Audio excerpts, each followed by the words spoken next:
اللہ اللہ اللہ الحمد للہ وکفا وسلام علی عبادہ الذین اصطفى اما بعد فاعوذ باللہ من الشیطان الرجیم بسم اللہ الرحمن الرحیم وَإِذِ ابْتَلَىٰ إِبْرَاهِيمَ رَبُّهُ بِكَلِمَاتٍ فَأَتَمَّهُنَّ وقال اللہ تعالی قل ان صلاتي ونسكي ومحياي ومماتي للہ رب العالمین۔ جیسا کہ ہم اور آپ جانتے ہیں کہ یہ قربانی حضرت ابراہیم علیہ السلام کی سنت ہے۔ اللہ تعالیٰ نے ابراہیم علیہ السلام کا ذکر کیا اور فرمایا کہ ہم نے جتنے بھی امتحانات ابراہیم علیہ السلام سے لیے فَأَتَمَّهُنَّ انہوں نے ان کو پورا کیا، یعنی انسان کی وفاداری کو جانچنے کے لیے، انسان کی محبت کو جانچنے کے لیے جتنے بھی طریقے ہو سکتے ہیں امتحان کے، وہ سارے کے سارے امتحانات آزمائشوں سے ابراہیم علیہ السلام کو گزارا گیا۔ پہلا مرحلہ تو خود ان کے آگ میں ڈالے جانے کا ہے۔ نمرود نے آگ میں ڈلوایا، جس وقت آگ میں ڈالنے کا نمبر آیا تو فرشتے آئے، درخواست کی کہ ہم اگر آپ کہیں تو ہم آپ کی مدد کر دیں۔ ابراہیم علیہ السلام کا ایک ہی جواب تھا، حسبی من سوالی عالمہ بحالی، کہ میری دعا کے لیے وہی ذات کافی ہے جو میرے احوال کو اچھی طرح جانتی ہے۔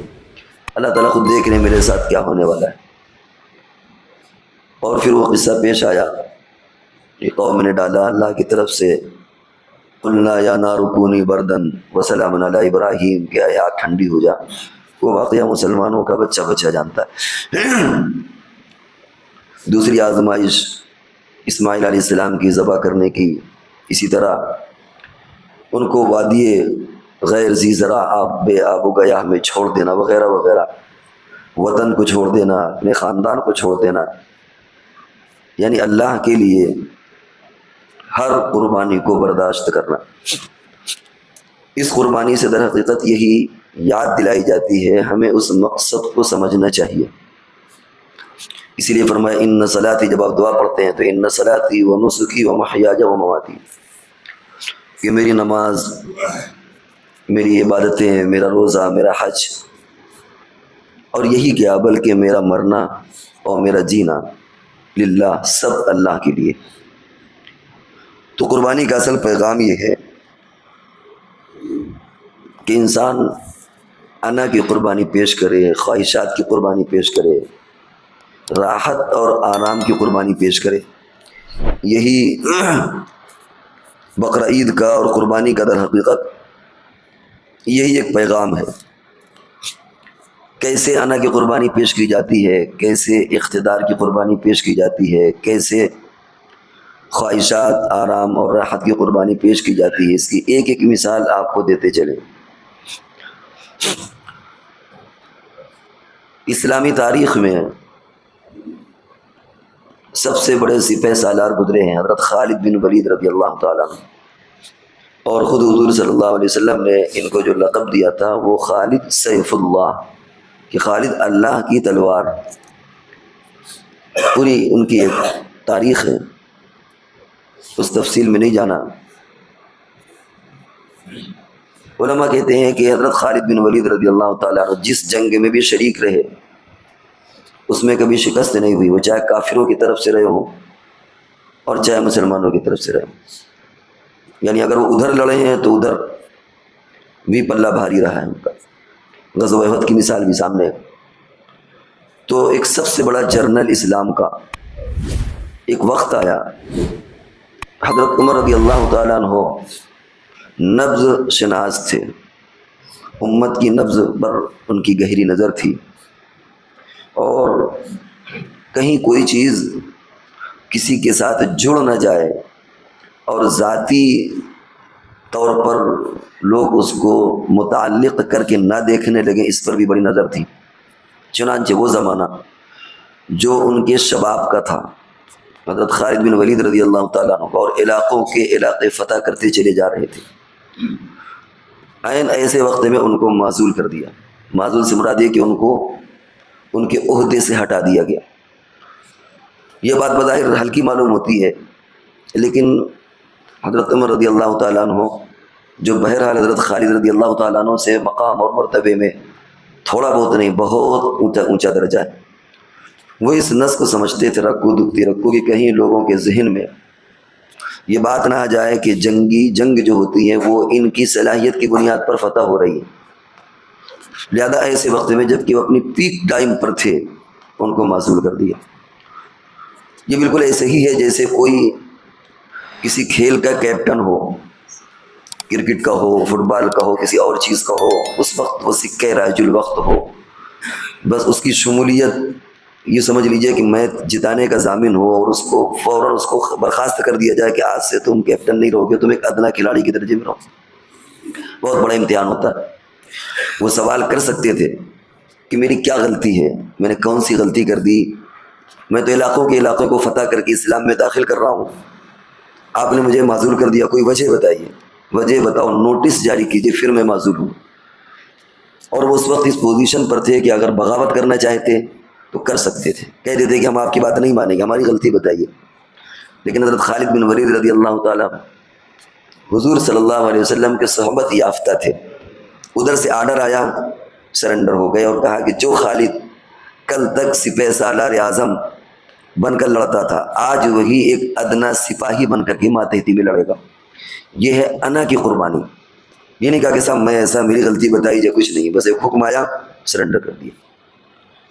اسی طرح یہ ہے گویا انا کی قربانی۔ آج ہمارے یہاں جتنے جھگڑے ہوتے ہیں ان میں ایگو اور انا ہوتا ہے، مسجدوں کے جھگڑے، مدرسوں کے جھگڑے، اسکولوں کے جھگڑے، تنظیموں کے جھگڑے، جماعتوں کے جھگڑے، جمعیتوں کے جھگڑے، سب ہم نے شامل کر لیا۔ کوئی اس میں یہ نہ کہے کہ فلاں کو لیا فلاں کو نہیں، سب جگہ یہی معاملہ ہے۔ ہر جگہ کہیں نہ کہیں انا، کہیں نہ کہیں اقتدار، یہ چیزیں بہرحال کہیں نہ کہیں۔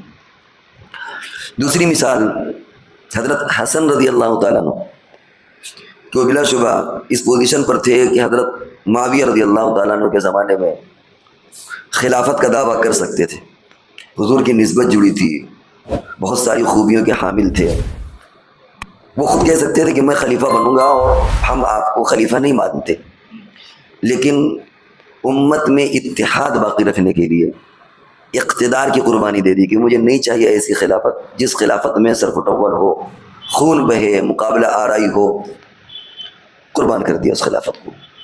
اس کی بھی آج ضرورت ہے۔ ہر زمانے میں مثالیں برابر نہیں ہوتی۔ اب آپ اپنے آپ کو یہ نہ سوچیں کہ ہم بھی خالد بن ولید کی طرح سپہ سالار ہو، میرے ساتھ کوئی معاملہ پیش ہے تب میں جذبہ دکھاؤں۔ ہمارے ظاہر بات ہے نہ کہیں خلافت اور نہ کہیں سپہ سالار اعظم۔ ہم یہ دیکھیں کہ ہم جس سرکل میں رہتے ہیں، جس ماحول میں رہتے ہیں، وہاں کتنی ایسی چیزیں پیش آتی ہیں جو ایگو اور انا کی ہوتی ہیں۔ کیا ہم اس وہاں پر کمپرومائز کرتے ہیں؟ کیا ہم وہاں اپنی انا کو پیچھے کرتے ہیں، اپنی ایگو کو پیچھے کرتے ہیں؟ نہیں کرتے۔ تیسری مثال ہے حضرت عمر بن عبدالعزیز رحمۃ اللہ علیہ کی، خلیفہ بنے تو اس سے پہلے خلیفوں نے جو بے احتیاطیاں کی تھیں اور بیت المال کے مال کو اپنا ذاتی مال بنایا، ادھر سے ادھر سے کر برا کے اپنے زیورات بنایا، نہ جانے کیا کیا کیا، جب وہ خلیفہ بنے تو ان کی بیوی کو یہ امتیاز حاصل تھا کہ ان کا باپ بھی خلیفہ، دادا بھی خلیفہ، اور چار بھائی چاروں کے چاروں زبردست خلیفہ، خلفائے امیہ میں اس سے بڑے خلفاء نہیں گزرے شاید قیامت تک۔ عیسیٰ علیہ السلام کو آپ اگر ہٹا دیں، عیسیٰ علیہ السلام حضرت مہدی کو، تو شاید اتنے عظیم خلیفہ نہ گزرے، زبردست خلافت تھی۔ اس لڑکی کا کیا فخر رہا ہوگا جس لڑکی کے آبا و اجداد بھی بادشاہ وقت، بھائی بھی، لیکن جب شادی حضرت عمر بن عبدالعزیز سے ہو چکی تھی، تعیش والی زندگی تھی، آشائش والی، آرام والی، جب خلیفہ بنے تو سارا کا سارا مال اٹھا کر کے بیت المال میں جمع کر دیا، اور بیوی کو بلایا اور کہا کہ دیکھو تمہارے پاس جو زیورات ہیں، جو تمہیں ترکے میں ملے ہیں، جہیز میں ملے ہیں، ان میں غریب عوام کا بھی حق ہے۔ پتہ نہیں کیسے تمہارے آبا و اجداد نے، صحیح تھا غلط تھا، تمہارے پاس دو ہی آپشن ہیں، یا تو سارے کے سارے زیورات بیت المال میں جمع کر دو، اور یا یہ کہ مجھ سے علیحدگی اختیار کر لو۔ بہرحال بیوی سمجھتی تھی مقام کو، انہوں نے سارے زیورات اٹھا کر کے بیت المال کے حوالے کر دیا اور فقر و فاقہ والی زندگی گزاری۔ ایک ہوتا ہے انسان کے پاس نہ ہو، تب تو انسان فقر و فاقہ کی زندگی گزار سکتا ہے، لیکن سب کچھ ہوتے ہوئے اسے تیاگ دینا یہ بہت بڑی بات ہے۔ رسول اللہ صلی اللہ علیہ وسلم کی صفات میں آتا ہے کہ آپ نے فقر و فاقہ کی زندگی گزاری، لیکن ایک قید لگی ہوئی ہے، الفقر فخری، کہ فقر میرا فخر ہے، لیکن آپ کا جو فقر تھا، آپ کی جس کو اردو میں غربت یا فقر و فاقہ کہہ سکتے ہیں، یہ آپ کا اختیاری تھا، اضطراری نہیں تھا، یعنی آپ کا پسندیدہ تھا، آپ نے خود اسے چوائس کیا تھا۔ ایسا نہیں کہ مجبور ہو جائیں تو پھر گزارے، تو اگر آدمی مجبور ہو تو اس کی مجبوری ہے، لیکن ہوتے ہوئے انسان یہ بہت بڑی بات ہے۔ تو اپنے آرام اور آشائش کو تنگ کر تیاگ دینا، ختم کرنا، یہ در حقیقت یہ قربانی کے ذریعے سے ہمیں سبق ملتا ہے کہ ہم اپنی خواہشات کو، اپنی انا کو، اپنی ایگو کو، اپنے اقتدار کو، جو بھی ہماری معاشرے میں عزت ہے، اپنی عزت کو داؤں پر لگا دیجیے اسلام کے لیے، اپنے آرام و آشائش کو داؤں پر لگا دیجیے اسلام کے لیے۔ یہ ہے در حقیقت قربانی کا صحیح طور پر قربانی کا سبق جو ہم بھولے ہوئے ہیں۔ قربانی کے تعلق سے کچھ اعتراضات بھی کیے جاتے ہیں، ان کی تفصیل کا جواب کو موقع نہیں کہ اسراف اس کے اندر ہے، اس کا بہت سارے جواب دیے گئے۔ بعض لوگوں نے اس کو اکنومک سے جوڑ دیا ہے کہ آپ اسراف کہتے ہیں، حالانکہ قربانی سے اتنا فائدہ ہوتا ہے، کسان جانور پالتے ہیں، پھر یہ ہوتا ہے، پھر وہ بیچتے ہیں، پھر کھال تیار ہوتی ہے، پھر یہ پورا اربوں خربوں کا انہوں نے نیٹ ورک پھیلا دیا۔ ہم یہ کہتے ہیں کہ مادیت سے مت جوڑیے اس کو، اللہ کا حکم ہے ہم اسے کرتے ہیں، اللہ نے ہمیں، اللہ کے لیے ہم جان قربان کر سکتے ہیں، تو مال کی کیا حیثیت ہے؟ اس کا ہمیں کوئی یوز نظر آئے یا نہ نظر آئے۔ اسلام سے پہلے جو قربانیاں ہوتی تھیں وہ جنگل میں رکھ دی جاتی تھیں، آسمان سے آگ آتی تھی جلا دیتی تھی اس کو، اور اگر آسمان نے نہیں جلایا تو وہ گوشت وہیں رکھے رکھے سڑ جاتا تھا، استعمال نہیں کر سکتے تھے۔ لیکن دنیا میں کسی نے نہیں کہا کہ صاحب یہ تو برباد کر رہے ہو، کیوں؟ اللہ کا حکم ہے۔ تو جب اللہ کے حکم کے لیے بندہ اپنی جان دے سکتا ہے، تو اگر اپنے مال کو قربان کرنا پڑے، چاہے وہ پھینکنا ہو، سڑے گلے، اس سے کوئی بھی لینا دینا نہیں۔ آج حکومتوں کی آزادی کی جشن، آزادی پوری دنیا میں سالانہ منائے جاتے ہیں، کروڑوں اربوں روپے خرچ ہوتے ہیں، اور انہی ملکوں میں فقر و فاقہ والے بھی رہتے ہیں، پریشان بھی رہتے ہیں۔ کوئی یہ نہیں کہتا کہ صاحب آپ جشن آزادی میں آپ اتنے خرچ کرتے ہیں، آپ تو صومالیہ کے رہنے والے ہیں، آپ تو نائجیریا کے رہنے والے ہیں، غریب ملک ہے، صاحب اتنا پیسہ عوام پر بانٹ دیجیے، کوئی اعتراض نہیں کرتا۔ تو اللہ کے لیے کوئی چیز قربان کرنا فرض کر لیجیے، اللہ تعالیٰ کہتے ہیں کہ گوشت تو قربان کر کے تمہیں سارا گوشت پھینک دینا ہے، تو اس پر راضی ہوتے ہیں۔ اللہ نے کہا کھانا ہے تو کھانا، کہتے ہیں اس کو ڈسٹ بین میں ڈال دو، ہم اس میں ڈال دیتے۔ یہ سمجھانے کے لیے بات ہے، حالانکہ جو اس کا اکنومک پہلو ہے وہ آپ سمجھ لیں، کتنے غریبوں کو مل جاتا ہے گوشت، وہ ایک الگ مسئلہ ہے، لیکن ہمارا ذہن ادھر نہ جائے۔ اچھا، حج کرنے لوگ جاتے ہیں، اب وہاں نظام ہے کہ اس کو کولڈ اسٹوریج پر رکھ کر کے غریب ملکوں میں بھیج دیتے ہیں، لیکن آج سے 100 سال پہلے تک تو ایسا کچھ نہیں تھا، وہاں قربانی کر کے لوگ وہیں چھوڑ دیتے تھے۔ کتنا کھائے گا آدمی؟ ایک آدمی ایک دو قربانی کرتا تو وہیں چھوڑ دیتے تھے، تو کیا کہہ دیا جائے گا کہ 1300 سال تک قربانیاں؟ تو اس پہلو کو بھی سمجھنے کی ضرورت ہے۔ ذبح میں تکلیف کے بارے میں آتا ہے، وہ بھی ایک ہے کہ ہم چوہوں کو مارتے ہیں، بندروں پر دواؤں کے تجربات کرتے ہیں، دنیا اپنی آرام آشائش کے لیے کس کس طرح کی دواؤں کے جانوروں کے تجربات کیے جاتے ہیں، اور مذہبوں میں کیسے کیسے مارا جاتا ہے۔ اسلام نے جو طریقہ بتایا وہ سب سے کم تکلیف دہ چیز ہے، وہ بھی کوئی اسی طرح انوائرمنٹ کا مسئلہ رہتا ہے۔ یہ بھی بات دور تلک جائے گی، ہم اس طرف نہیں جانا چاہتے۔ جو اور دنیا میں کرسمس میں پٹاخے پھڑائے جاتے ہیں، آپ اور بھی اس کو قیاس کر لیں آپ ساری چیزوں کو، انوائرمنٹ کا کتنا برا حال ہوتا ہے۔ تو بہرحال انوائرمنٹ کے اعتبار سے بھی کوئی ایسا نہیں، ہاں یہ ہماری شرعی ذمہ داری ہے کہ ہم گندگی کو نہ پھیلائیں۔ یہ ایک بات میں بیچ میں بات آ گئی تھی جو کہہ دی گئی۔